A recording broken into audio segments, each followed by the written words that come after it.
La vie devant soi sur Europe 1. Isabelle Quenin. Sourire encore plus fort que celui de Mona Lisa. Anne Cazobon. Bonjour Anne. Namasté. Alors aujourd'hui, vous allez nous aider à sortir de notre zone de confort. Mais elle va jusqu'où notre zone de confort? C'est bien ça, avant même de réfléchir à comment en sortir, il faudrait d'abord identifier ce que c'est, quels sont ses contours, jusqu'où elle s'étend, tracer un trait tout autour de soi et comprendre peut-être que l'on est exactement au milieu de cette zone de confort.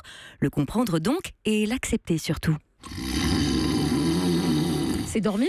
Parce que ce que vous entendez là, ce sont tous vos potentiels qui se tapent un petit roupillon ni vu ni connu.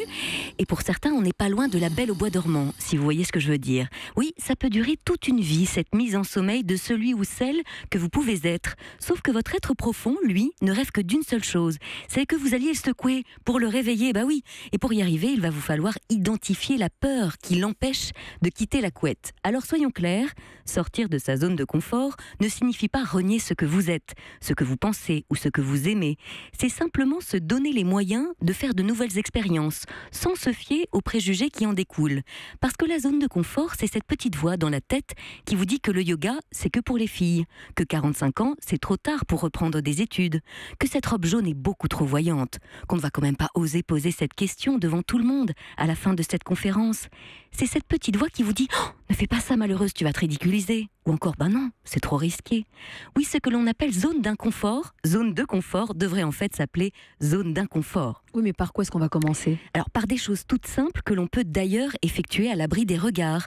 On peut s'ouvrir l'esprit, par exemple, en écoutant un peu de reggae, surtout si l'on est fan de musique classique. Goûter à la cuisine argentine, alors qu'on ne jure que par les mets italiens. Pour comprendre que sortir de sa zone de confort, c'est une démarche qui doit partir de nous, avant de s'intéresser à l'impact que cela pourra avoir sur notre environnement. Dimanche soir, sur la ligne 6 du métro parisien, 22h40. Et ce message dans les haut-parleurs lancé par le conducteur de la rame. Mesdames et messieurs, votre attention s'il vous plaît. La station glaciaire est fermée au public. Prochain arrêt, Saint-Jacques. Merci, bisous. Alors oui, rien de très folichon dans ce bisou lâché comme ça. Quoique, peut-être déjà le début de quelque chose. Un petit pas de côté, un petit défi personnel qui n'engage à rien, si ce n'est à dessiner un sourire sur chacun des visages des usagers ce soir-là.